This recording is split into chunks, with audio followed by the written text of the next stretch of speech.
മഹാഭാവിരാവണൻ അർത്ഥപ്രഹരമാത്രേണ കരാതിയെ യുദ്ധേ വധിച്ചത് മൃത്താരിപുത്രനെ.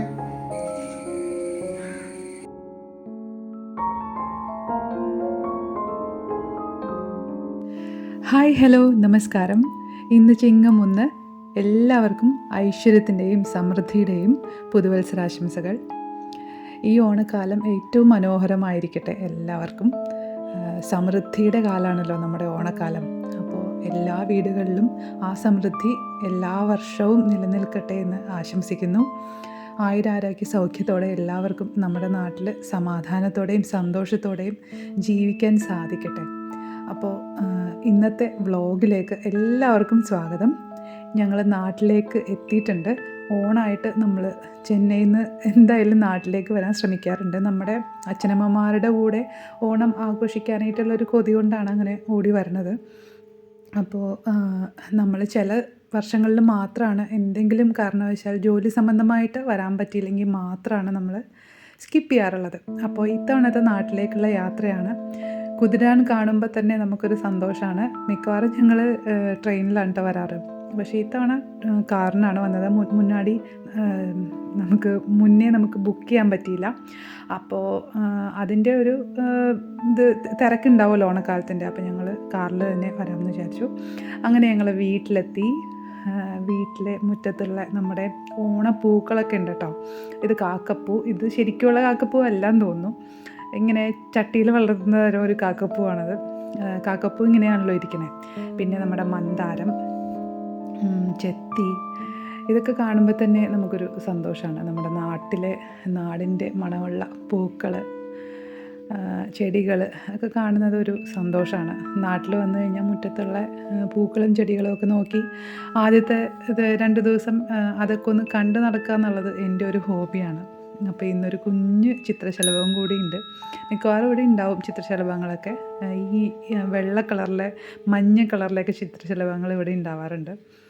അപ്പം കനകാമ്പരപ്പൂവും വിരിഞ്ഞിട്ടുണ്ട് കേട്ടോ. അപ്പം നമുക്ക് ഓണത്തിന് വീട്ടിൽ കളവിടാനായിട്ട് അത്യാവശ്യം വീട്ടിലുള്ള പൂക്കളൊക്കെ എടുത്ത് ഇടാൻ പാകത്തിനൊക്കെ കുറച്ച് പൂക്കളൊക്കെ ഉണ്ട്. അപ്പം മഴയൊക്കെ കഴിഞ്ഞ് മാനം തെളിഞ്ഞ കാരണം എല്ലാ പൂക്കളും ചെടികളൊക്കെ നല്ല ഭംഗിയിൽ സന്തോഷത്തോടെ അങ്ങനെ തല ഉയർത്തിപ്പിടിച്ച് നിൽക്കുകയാണ്. അപ്പോൾ നമുക്ക് വീട്ടിലെ വിശേഷങ്ങളൊക്കെ കാണാം.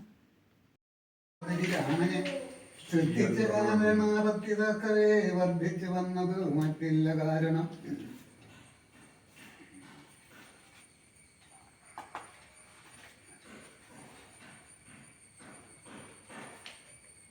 ശൂർപ്പണകയ്ക്കെന്തു കുറ്റം അതിൽ പരം പേപ്പരും പാവല്ലയോ ദശകന്ധരൻ. ജാനകിയെ കൊതിച്ചാശു കുലം മുടിച്ചാൻ ഒരു മൂടൽ മഹാഭാവിരാവണൻ അർത്ഥപ്രഹരമാത്രേണ കരാതിയെ യുദ്ധേ വധിച്ചത് മൃത്താരിപുത്രനെ. വൃത്തി വരുത്തി വാഴിച്ചു സുഗ്രീവന് സദ്ധരം വാനരന്മാരെ അയച്ചതും മാരുതി വന്നിവിടെ ചെയ്ത കർമ്മവും വാരിതിയിൽ ചിറകെട്ടി കിടന്നതും കണ്ടിരിക്കെ നന്നു തോന്നുന്നത് എത്രയോ ഉണ്ടോ വിചാരവ ആപത്തിങ്കലുണ്ടാവോ സിദ്ധമല്ലായെങ്കിൽ വിഭീഷണൻ ചൊല്ലിനാൻ ദത്തനായ എന്നതും ധിക്കരിച്ചിടിനാൻ ഉത്തമൻ നല്ല വിവേകി വിഭീഷണൻ. സത്യവ്രതൻ നേരെ നന്നായി വരുമവൻ.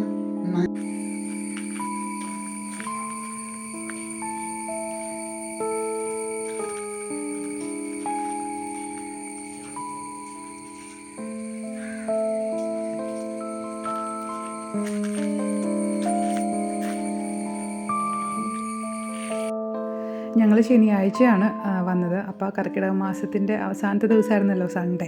അപ്പോൾ അന്ന് കർക്കിടകത്തിലുള്ള നമ്മുടെ രാമായണ വായന അച്ഛനും അമ്മയൊക്കെ ചെയ്യാറുണ്ട് ഇവിടെ ഷൈച്ചേട്ടൻ്റെ. അപ്പോൾ അച്ഛൻ അത് വായിച്ച് സമർപ്പിക്കാനായിട്ടുള്ള ഒരു തയ്യാറെടുപ്പിലായിരുന്നു. രാവിലെ വായിച്ച് കുറച്ച് തീർക്കുമായിരുന്നു.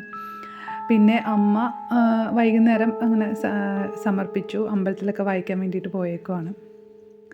അപ്പോൾ നമ്മുടെ മുറ്റത്ത് തുളസിയും കുറേ ചെടികളും ഒക്കെ ഇങ്ങനെ ആ ഭാഗത്തൊക്കെ ഉണ്ടായിരുന്നു. ആ തെങ്ങ് വെട്ടിയ സമയത്ത് അത് മറിഞ്ഞു വീണ് കുറേ ചെടികളൊക്കെ അങ്ങനെ തുളസിയൊക്കെ അങ്ങനെ കുറേ പോയി. നിറയെ തുളസി നിന്നിരുന്നതാണ് അവിടെയൊക്കെ. അപ്പോൾ ഇന്നിപ്പോൾ അത്തം ആണല്ലോ. എൻ്റെ നാളും കൂടെയാണ് അത്തം. കഴിഞ്ഞ വർഷം ഞങ്ങൾ ഈ ദിവസം ഗുരുവായൂർ പോയിട്ട് നിർമ്മാല്യമൊക്കെ തൊഴുതു. അത് ഞാനിങ്ങനെ രാവിലെ തൊട്ടിട്ട് അത് ഓർത്തുകൊണ്ടിരിക്കുകയായിരുന്നു. കഴിഞ്ഞ വർഷം ഞാൻ ഈ സമയത്ത് ഗുരുവായൂരാണല്ലോ, ആ നിർമ്മാല്യം ആദ്യമായിട്ട് തൊഴുതതിൻ്റെ ഒരു സാറ്റിസ്ഫാക്ഷനിലായിരുന്നു. അപ്പം ഈ വർഷം ഇവിടെ നിന്ന് കളമിടുന്നു, അത്തപ്പൂക്കളം. ഈ അത്തപ്പൂ അങ്ങനെ ഇടാനായിട്ട് ഞങ്ങൾക്ക് എപ്പോഴും പറ്റാറില്ല. മിക്കവാറും ഓണത്തിന് കുറച്ച് ദിവസം 2-3 ദിവസം മുന്നേക്കെ ആയിരിക്കുള്ളൂ നാട്ടിലെത്താം.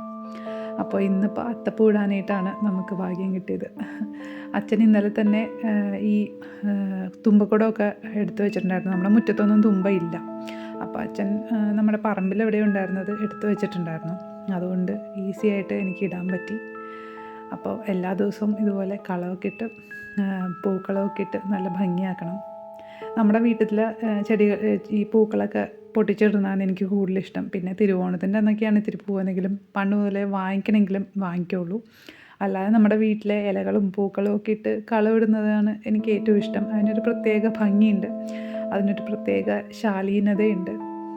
ആർഭാടങ്ങളൊന്നും ഇല്ലാത്ത നല്ലൊരു എന്താ പറയുക, നമ്മുടെ നാടിൻ്റെ ഒരു മുഖം അതിലൂടെ കാണാൻ പറ്റാറുണ്ട് എപ്പോഴും. അപ്പോൾ പൂക്കളം ഇടലും ഒക്കെ ആയിട്ട് ഞാൻ രാവിലെ ബിസിയായിരുന്നു. രാവിലെ തന്നെ കുളിയും കഴിഞ്ഞ് പൂക്കളമൊക്കെ ഇട്ടു. അപ്പോൾ ഇന്നിപ്പോൾ ബ്രേക്ക്ഫാസ്റ്റൊക്കെ ഇഡ്ഡലിയും സാമ്പാറും ഒക്കെയാണ്. അപ്പോൾ അതൊക്കെ കഴിക്കാനായിട്ട് ഓരോരുത്തർ അമ്പലത്തിലൊക്കെ പോയിരിക്കുന്നതുകൊണ്ട് അങ്ങനെ വെയിറ്റിങ്ങിലായിരുന്നു. അപ്പോൾ പാറുവിന് ഞങ്ങൾ യാത്ര കഴിഞ്ഞ് വന്നുകൊണ്ടാണോ എന്നറിയില്ല, ചെറിയൊരു പനിയുടെ ലക്ഷണങ്ങളൊക്കെ ഉണ്ട്, ചെറിയ ചൂടുണ്ട്. അപ്പം അതുകൊണ്ട് അവളുടെ കാര്യം, പനി വന്നു കഴിഞ്ഞ് കഴിഞ്ഞാൽ ഈ യാത്ര കഴിഞ്ഞ് വരുമ്പോൾ കൊച്ചിന് ഒരു പനി കിട്ടാറുണ്ട്. ട്രെയിനിലാണെങ്കിൽ അത്ര കുഴപ്പമില്ല, കാറിനാണെങ്കിൽ ആ യാത്രയുടെ ബുദ്ധിമുട്ട് കൊണ്ടായിരിക്കാം. അപ്പോൾ അതുമൊക്കെ ആയിട്ട് അങ്ങനെ ഇരിക്കുകയാണ്. ഈ തുമ്പക്കുടം വെച്ചിട്ട് മാത്രമാണല്ലോ നമ്മൾ മിക്കവാറും ഈ അത്തത്തിൻ്റെ അന്ന് ഇടുന്നത്. ഒരു പൂ മാത്രം, തുമ്പപ്പൂവും തുമ്പക്കുടവും മാത്രം. ഇപ്പോൾ പാറു കുറച്ച് പൂവൊക്കെ പൊട്ടിച്ചുകൊണ്ട് വന്നുകൊണ്ട് ഞാനത് മേലെ വെച്ചെന്നേ ഉള്ളൂ. തുമ്പക്കുടമാണ് നമ്മുടെ അവിടെയൊക്കെ ഇടാറ് കേട്ടോ. തുമ്പപ്പൂവിനാണ് അത്തത്തിൻ്റെ ഏറ്റവും പ്രാധാന്യം. അപ്പോൾ നാളെ 2 പൂക്കളൊക്കെ വെച്ചിട്ടാണ് ഇടുന്നത്. അങ്ങനെയൊക്കെയാണ് ഞാൻ കേട്ടിരിക്കുന്നത് കേട്ടോ. ഇത് മുക്കുറ്റിയുടെ പൂവാണ് കേട്ടോ, പാറു പൊട്ടിച്ചുകൊണ്ട് വന്നതാണ്. തുമ്പ, മുക്കുറ്റി, ഇതൊക്കെ ഇപ്പോൾ കിട്ടാനും കാണാനും ഇല്ലാത്ത കുറേ പൂക്കളും ചെടികളൊക്കെ ആയിട്ടുണ്ട്. നമ്മുടെ പറമ്പിൽ നിന്നൊക്കെ തുമ്പയൊക്കെ എവിടെയോ പോയി. അപ്പോൾ നല്ലൊരു ഓണക്കാലം എല്ലാവർക്കും ഉണ്ടാവട്ടെ. എല്ലാവരും പൂക്കളൊക്കെ വീട്ടിലിട്ടോ. വാങ്ങിയാണെങ്കിൽ പോലും പൂവില്ല എന്നുണ്ടെങ്കിൽ ഒരു പൂക്കളം ഇട്ട് കഴിഞ്ഞാൽ നമുക്കൊരു പ്രത്യേക സന്തോഷമാണല്ലേ. അപ്പോൾ ഇഡ്ഡലിയും ദോശയൊക്കെ ആയിരുന്നു. ദോശ ചുമ്മാ പാറുവിന് ഉണ്ടാക്കിയതാണ് അവസാനം ഉണ്ടായിരുന്നപ്പം. ഇഡ്ഡലി ആയിരുന്നു മെയിൻ. എല്ലാവരും കഴിച്ചു കഴിഞ്ഞു കേട്ടോ. അപ്പോഴാണ് ഞാൻ വീഡിയോ ഒക്കെ എടുക്കണേ. അത് കഴിഞ്ഞിട്ട് പിന്നെ ഇന്നലെ ഇട്ടുകൊണ്ട് വന്ന ഡ്രസ്സും കാര്യങ്ങളൊക്കെ ഒന്ന് കഴുകാനായിട്ടൊക്കെ ഉണ്ടായിരുന്നു. അപ്പോൾ പിന്നെ ഞാൻ ആ വാഷിംഗ് മെഷീൻ ഒന്ന് ക്ലീൻ ചെയ്യാമെന്ന് വിചാരിച്ചു. നമ്മളിവിടെ ഇല്ലാത്ത സമയത്ത് ഈ വാഷിംഗ് മെഷീൻ ആരും ഉപയോഗിക്കലില്ല. അമ്മയ്ക്ക് വാഷിംഗ് മെഷീൻ ഉപയോഗിച്ച് കഴുകുന്നതൊന്നും വലിയ താല്പര്യമില്ലാത്തതുകൊണ്ട് അമ്മ എപ്പോഴും കല്ലിൽ തന്നെയാണ് കഴുകണേ. അപ്പം ഞാനിവിടെ വരുന്ന സമയത്ത് മാത്രമാണ് ഇത് ഉപയോഗിക്കുക. അപ്പോൾ ഞാനതൊന്ന് പൊടി തുടച്ച് വൃത്തിയാക്കിയിട്ടാണ് എടുക്കുകയുള്ളൂ. കാരണം ഉപയോഗിക്കാതെ ഇരിക്കുമ്പോൾ എന്തായാലും പൊടി പറ്റുമല്ലോ. ഇപ്പം 3 മാസത്തോളമായി ഞങ്ങൾ വന്ന് പോയിട്ട്. അപ്പോൾ സർവീസൊക്കെ ചെയ്ത് പക്ക റെഡിയാക്കി വെക്കാറുണ്ട്. നമ്മൾ വരുന്ന സമയത്ത് സർവീസ് ബുക്ക് ചെയ്യാറുണ്ട്, സർവീസ് ചെയ്യേണ്ട സമയമായിട്ടുണ്ടെങ്കിൽ. അപ്പോൾ അങ്ങനെ പിന്നെ ഇത് വലിയ പഴക്കമില്ലാത്ത മെഷീനാണ്. അപ്പോൾ സർവീസ് ഇപ്പം കഴിഞ്ഞിട്ടേ ഉള്ളൂ, ഫ്രീ സർവീസൊക്കെ കഴിഞ്ഞിട്ടേ ഉള്ളൂ. അപ്പോൾ അതുവരെ കറക്റ്റായിട്ട് സർവീസൊക്കെ വിളിച്ച് നമ്മൾ വരുന്ന സമയത്ത് ചെയ്യുന്നുണ്ടായിരുന്നു. അപ്പോൾ മുകളിൽ ഇട്ടിരുന്ന ആ കവർ ഇതിൻ്റെ ഒപ്പം കിട്ടിയതായിരുന്നു. ആ കവർ ഇതുവരെ ഇതിന് ഇട്ടിട്ടില്ല. പിന്നെ മുകളിൽ അങ്ങനെ പൊടി പിടിക്കാൻ വൈറ്റ് കളറായത് കാരണം ചുമ്മാ അവിടെ ഇങ്ങനെ വെച്ചേക്കുവാണ്. അത്രയ്ക്ക് പൊടിയൊന്നുമില്ല ഇവിടെ. നമ്മുടെ വീട് അങ്ങനെ റോഡ് സൈഡിലൊന്നും അല്ല, കുറച്ച് ആ പോക്കറ്റുള്ളിലേക്ക് കയറിയിട്ടാണ്. അപ്പം വലിയ എപ്പോഴും വണ്ടികളൊന്നും പോകാത്തതുകൊണ്ട് വലിയ പൊടികളും കാര്യങ്ങളൊന്നുമില്ല. പിന്നെ ഓരോരോ ക്ലീനിങ് പരിപാടികൾ തുടങ്ങാൻ പോകുന്നേ ഉള്ളൂ. ഞാൻ ഇവിടെ അമ്മയും അച്ഛനും മാത്രമല്ലേ ഉള്ളൂ. അപ്പോൾ അവരെ കൊണ്ട് കഴിയുന്ന രീതിയിലൊക്കെയുള്ള ക്ലീനിങ്ങൊക്കെ അവർക്ക് ചെയ്യാൻ പറ്റുള്ളൂ. പ്രായം കൂടുന്തോറും നമുക്ക് എല്ലാ കാര്യങ്ങളിലൊന്നും ഇങ്ങനെ ഓടി നടന്ന് ചെയ്യാൻ പറ്റില്ലല്ലോ. അപ്പോൾ കുറച്ച് ക്ലീനിങ്ങൊക്കെ പെൻഡിങ് ഉണ്ട്. നമ്മുടെ അങ്ങനെ ഓരോന്നും ഓരോന്നോരോന്ന് ഞാൻ ചെയ്യുവാണ്. ഇപ്പോൾ എല്ലാവരുടെയും ക്ലീനിങ് ഒക്കെ കഴിഞ്ഞിട്ടുണ്ടാവും. ചിങ്ങം 1-ാം തീയതിയാണ് പിറ്റേ ദിവസം. അപ്പോൾ ചിങ്ങത്തിന് മുമ്പായിട്ടെല്ലാം തീർത്തിട്ടുണ്ടാവാം. ഞാൻ ദാ ഇവിടെ ശരിക്കും തുടങ്ങാൻ പോണുള്ളൂ. നമ്മൾ അങ്ങനെ നോക്കിയിരുന്ന് കഴിഞ്ഞാൽ ചിങ്ങത്തിൽ ഒന്നും ചെയ്യാതെ ഇരുന്ന് കഴിഞ്ഞാൽ ശരിയാവില്ല. നമ്മുടെ വീട് ക്ലീനായി കിടക്കുക എന്നുള്ളതാണ് നമ്മുടെ ഒരു കംഫർട്ട്. അപ്പോൾ എന്നെക്കൊണ്ട് കഴിയുന്ന രീതിയിൽ എൻ്റെതായ ക്ലീനിങ് അതേ ഞാൻ സ്റ്റാർട്ട് ചെയ്യാണ് കേട്ടോ. വാഷിംഗ് മെഷീനിൽ നിന്നാണ് ഞാൻ തുടങ്ങിയിരിക്കുന്നത്.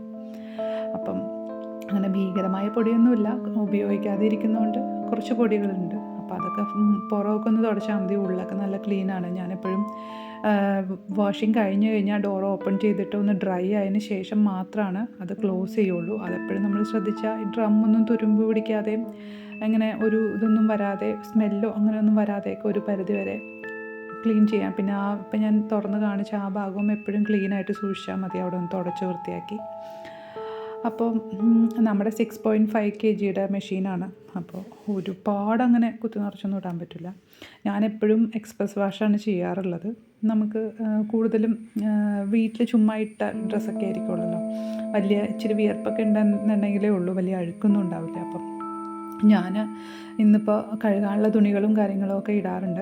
ഞാൻ മെഷീനിൽ തുണിയിടുമ്പോൾ എപ്പോഴും ശ്രദ്ധിക്കാറുള്ള ഒരു കാര്യം എന്ന് പറഞ്ഞാൽ, നല്ല ഡ്രസ്സുകളുണ്ടെങ്കിൽ അത് മാത്രം ഇടും. അപ്പോൾ ഞാൻ 1-2-3 ദിവസത്തെ നല്ല ഡ്രസ്സുകൾ മാറ്റി വെച്ചിട്ട് അങ്ങനെ അത് മാത്രമായിട്ടിടും. പിന്നെ വീട്ടിലിടുന്നതാണെങ്കിൽ അത് മാത്രമായിട്ടിടും. അപ്പോൾ അങ്ങനെയാണ് എപ്പോഴും ചെയ്യാറ്. അങ്ങനെ ചെയ്യുമ്പോൾ ഈ കളേഴ്സൊക്കെ അങ്ങനെ ഒരുപാട് മിക്സായി പോവാതെയും ഒക്കെ കുറച്ച് നന്നായിട്ട് ഇരിക്കും. അപ്പോൾ എപ്പോഴും ഞാൻ അങ്ങനെയാണ് കേട്ടോ ചെയ്യാറ്. അപ്പോൾ ഞാനിത് ഓൺ ചെയ്യാമെന്ന് വിചാരിച്ചപ്പോൾ കറണ്ട് പോയിരിക്കുകയാണ്. അപ്പോൾ ഇതിപ്പോൾ ലൈറ്റൊക്കെ ഇൻവെർട്ടറിലായത് കാരണം ഞാനത് ശ്രദ്ധിച്ചില്ല. അപ്പോൾ പിന്നെ ഓൺ ചെയ്യാം എന്ന് വിചാരിച്ചിട്ട് ഞാനതൊക്കെ സെറ്റ് ചെയ്ത് വെച്ചിട്ട് മെഷീനിൽ തുണിയൊക്കെ ഇട്ടിട്ട് ഞാൻ പിന്നെ പോയി. അപ്പം നമ്മുടെ പാറുവിൻ്റെ കളിക്കോപ്പുകളാണിതൊക്കെ. ഇവിടെ വരുമ്പോഴാണ് ഇതൊക്കെ കാണുന്നത്. നല്ല രസമല്ലേ കാണാൻ ഈ ആനക്കുട്ടനെയൊക്കെ. അപ്പോൾ അവൾ ഇത് വരുമ്പോഴാണ് ഇതൊക്കെ പുറത്തെടുത്ത് കളിക്കണേ കേട്ടോ. ഗൊറില്ല. അങ്ങനെ നമ്മുടെ മുറി ഒന്ന് നന്നായിട്ട് ക്ലീൻ ചെയ്യാനുണ്ട് കേട്ടോ. കാര്യമായിട്ട് ക്ലീനിങ് ഒന്നും നടന്നിട്ടില്ല മുറിയിൽ. ഞങ്ങൾ ഇന്നലെ വന്നിട്ട് ഷീറ്റ് മാത്രം മാറ്റിയിട്ട് ഞങ്ങൾ കിടന്നു. അപ്പം മൊത്തത്തിൽ പൊടികളുണ്ട് റൂമിൽ. കാരണം താഴെയുള്ള പൊടികളെക്കാളും മേലെ അലമാരിയുടെ മേളിലും പിന്നെ ഒരു ബെർത്ത് മാതിരിയൊക്കെ ഉണ്ട്. അപ്പോൾ അവിടെയൊക്കെ നന്നായിട്ട് പൊടിയുണ്ട്. അപ്പോൾ അതുകൊണ്ട് കഴിഞ്ഞ ദിവസം AC ഒന്നും നമ്മൾ വന്നിട്ട് ഉപയോഗിച്ചിട്ടേ ഇല്ല. കാരണം AC ഒക്കെ ഒന്ന് ഫിൽറ്ററൊക്കെ ഒന്ന് ക്ലീൻ ചെയ്തിട്ട് വേണം അതൊക്കെ യൂസ് ചെയ്യാനായിട്ട്. അപ്പോൾ അതിൻ്റെ ക്ലീനിങ്ങും പരിപാടികളൊക്കെ വേറെ ഉണ്ട്. ഈ ബർത്തിലാണ് ഒന്ന് ക്ലീൻ ചെയ്യേണ്ടത്. അപ്പോൾ വേണ്ടാത്ത സാധനങ്ങൾ എന്തെങ്കിലും ഉണ്ടെങ്കിൽ അതൊക്കെ അങ്ങോട്ട് മാറ്റിയിട്ട് അവിടെയും കൂടെ ഒന്ന് ക്ലീൻ ആക്കിയിടണം. അപ്പോൾ അത്രയൊക്കെ ഉള്ളൂ ഇന്നത്തെ വീഡിയോ. നമ്മുടെ വീഡിയോ ഇഷ്ടപ്പെടുവാണെങ്കിൽ എല്ലാവരും സബ്സ്ക്രൈബ് ചെയ്യുക, സപ്പോർട്ട് ചെയ്യുക. വീണ്ടും കാണാം. Thank you so much. By.